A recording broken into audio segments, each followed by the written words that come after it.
Saudara Gubernur Jawa Barat Deddy Mulyadi mengecam penyekapan dan penganiayaan seorang perempuan di Bandung, Jawa Barat. Deddy membuat sayembara bagi warga yang menemukan pelaku akan diberi imbalan 250 juta rupiah.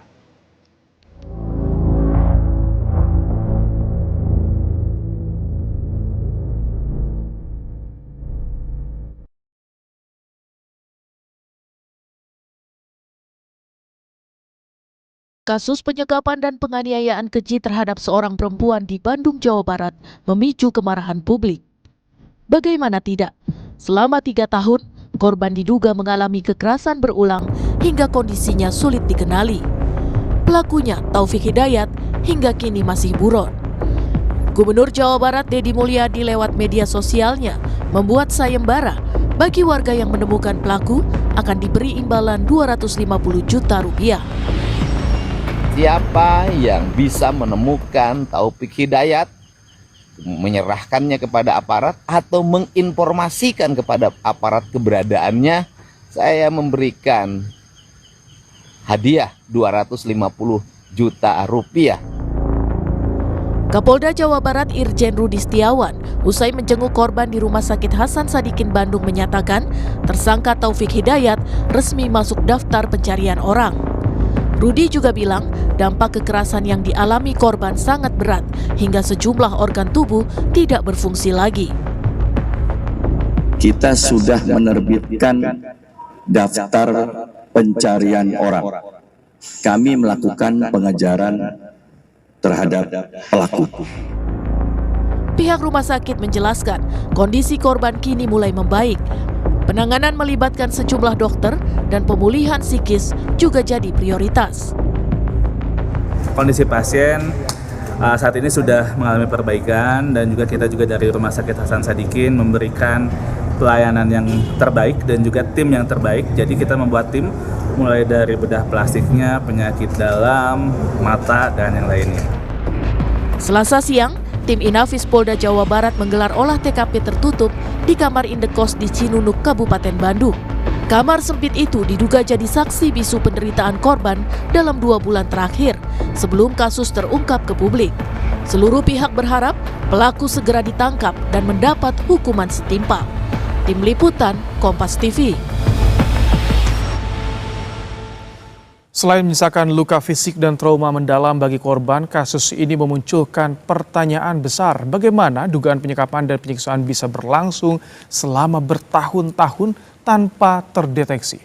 Untuk membahasnya, kita sudah bersama dengan kriminolog Universitas Indonesia, Adrianus Meliala. Selamat malam, Prof. Adri. Selamat malam, Mas Ibrahim. Ya. Terima kasih diundang. Baik, Prof, ini bagaimana seseorang mampu melakukan penganiayaan, menyekap korbannya, kekasihnya, menganiaya selama bertahun-tahun. Ini bahkan tanpa terdeteksi. Kondisi seperti apa yang bisa memicu pelaku seperti ini, Prof? Ya, saya menduga pasti ada karakter tertentu yang menyebabkan lalu pelakunya dapat melakukan seperti itu. Jadi karakter ya, dia bukan hanya sekedar motif atau tujuan atau persepsi, tidak, tapi karakter sesuatu yang template ya dan ajak sejak kecil ada.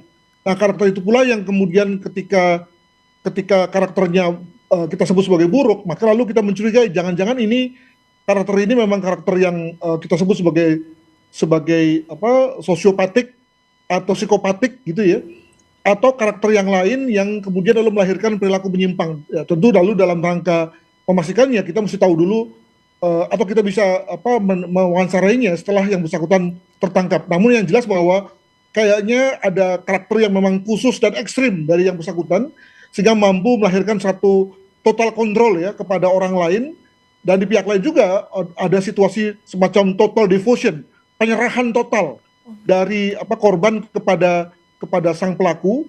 Makanya misalnya saya menduga bahwa tidak ada satu perlawanan yang cukup keras dari sang korban terkait dengan upaya untuk keluar dari kamar misalnya.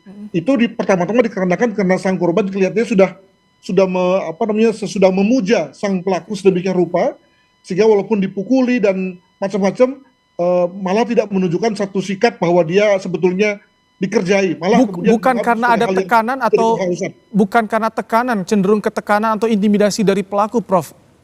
jika hal itu terjadi?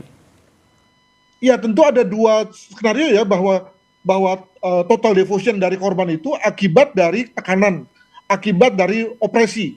Tapi ada juga kemungkinan karena sang korban itu memang sudah betul-betul menyerahkan dirinya pada pelaku, karena tadi awalnya begitu mencintai, terpukau dengan janji-janji, bahkan kemudian sampai seterusnya itu tetap memandang atau melihat pria tersebut, pelaku tersebut sebagai pujaan hati. Jadi ada kemungkinan itu terjadi. Tentu saja mana yang benar kita nggak tahu ya. Nah, maka kemudian ketika sang pelaku ini lalu melakukan kekerasan pun bukan dianggap sebagai sesuatu yang dalam tanda kutip jahat, tapi dianggap sebagai bagian dari tanda kesetiaan dirinya kepada sang pelaku. Makanya kemudian lalu bisa bertahan sampai 3 tahun begitu. Baik, Prof, ini ya itu tadi sampai 3 tahun tanpa terdeteksi, padahal tinggal di sebuah indekos yang tentu ini ada tetangga, ada penjaga kos. Harusnya ketahuan dong, Prof ya? Ya tadi dikatakan bahwa yang bersangkutan berpindah-pindah. Saya menduga kenapa berpindah itu pada saat misalnya ada tetangga atau orang lewat yang lalu mulai mempertanyakan, mana istrinya Pak, mana istrinya Mas, misalnya begitu. Atau mungkin saja pernah melihat istrinya dalam kondisi luka, maka itulah saatnya di mana sang pelaku harus pindah. Jadi memang yang pelaku ini memang cerdas ini ya, baik cerdas dalam rangka memanipulasi si korban, tapi juga cerdas dalam rangka membina hubungan dengan tetangga sehingga kemudian tetangga tidak tahu apa yang terjadi sebenarnya. Demikian. Dengan hal-hal seperti itu yang diupayakan, yang dipersiapkan oleh pelaku, ya, memang akan sulit terdeteksi oleh lingkungan sekitar, lingkungan sosialnya. Ya kalau kita lihat gambar ini aja kan terlihat bahwa sebetulnya tidak berada di pemukiman yang padat ya, di depan kosong, lalu mungkin hanya ada 1-2 di kiri kanan, lalu di atas mungkin juga di antara mereka itu adalah pekerja-pekerja yang sibuk ya, alhasil kemudian tidak ada orang yang bisa diharapkan dari sisi pertolongan. Tapi lebih daripada itu kelihatannya memang si korban memang sudah korban yang submisif ya, sudah menerima apa adanya, sudah pasrah terhadap apa yang terjadi dengan dirinya.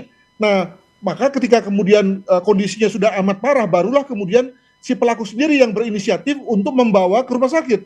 Jadi bukan karena sang korban minta atau mengerang atau apa gitu ya sehingga kemudian dibawa ke rumah sakit, tapi lebih kepada inisiatif sang pelaku sendiri. Begitu. Prof, tadi Anda menyinggung soal bagaimana perilaku di lingkungan sosial terdekat yang ada yang sibuk. Nah, kalau misalkan di lingkungan sendirinya yang berdekatan tahu, tapi kadang ada kita beririsan dengan yang namanya ranah privasi. Konsekuensi hukum apa yang bisa timbul dari hal itu, Prof? Sebetulnya kalau kita bicara mengenai undang-undang perkawinan, maka undang-undang perkawinan kita tidak melarang kalau kemudian ada orang lain masuk saat terjadi tindak pidana antar suami dan istri. Jadi misalnya sebagai contoh ketika terjadi, ini kita ambil contoh lainnya, hubungan seksual yang dipaksakan antara suami dan istri, maka orang luar bisa masuk. Dengan kata lain, kekerasan domestik bukan sesuatu yang murni sepenuhnya merupakan hubungan antara suami istri, tapi orang lain bisa masuk. Nah, masalahnya orang lain nggak sadar sih sebetulnya, nggak sadar, nggak ngeh bahasa sehari-harinya atas apa yang terjadi. Baik, Prof, tahan dulu. Ini kami baru mendapatkan informasi bahwa Gubernur Jawa Barat Deddy Mulyadi menyatakan tersangka kasus penyekapan dan penganiayaan terhadap kekasihnya di Bandung, Jawa Barat telah ditangkap polisi. Pernyataannya disampaikan oleh Deddy Mulyadi melalui unggahan di akun media sosialnya. Menurut Deddy Mulyadi, Taufik ditangkap di wilayah Majalengka. Namun kronologi penangkapan baru akan disampaikan dalam konferensi pers Polda Jawa Barat. Sebelumnya memang Polda Jawa Barat juga sudah membentuk tim khusus untuk memburu Taufik. Kita simak bersama. Kami mengucapkan terima kasih dan penghargaan yang setinggi-tingginya kepada Bapak Kapolda Jabar dan seluruh jajaran yang sudah dengan cepat menangkap pelaku biadab Taufik Hidayat di Majalengka. Ya, tentu ini kita juga masih menunggu konfirmasi dari polisi terkait ditangkapnya terduga pelaku. Namun melihat dari keseriusan yang ditunjukkan oleh polisi membentuk tim khusus untuk memburu pelaku ini betul-betul menjadi sebuah atensi kasus yang menggemparkan ya, Prof? Betul, saya menduga bahwa polisi melakukan 3 hal sekaligus. Pertama, melihat jejak digital. Kedua, mungkin melihat pada pada apa yang orang lain terakhir saksikan tentang dirinya. Dan yang ketiga juga tadi melihat dari pertinggal yang terdapat di TKP tentang mungkin misalnya di situ ada alamat dari saudara atau yang lain yang lalu kemudian bisa menjadi semacam clue bagi kepolisian untuk melakukan pelacakan begitu. Oke. Terima kasih Prof. Adrianus Meliala, Kriminolog Universitas Indonesia telah menyampaikan pandangannya di program Kompas Malam hari ini, Prof.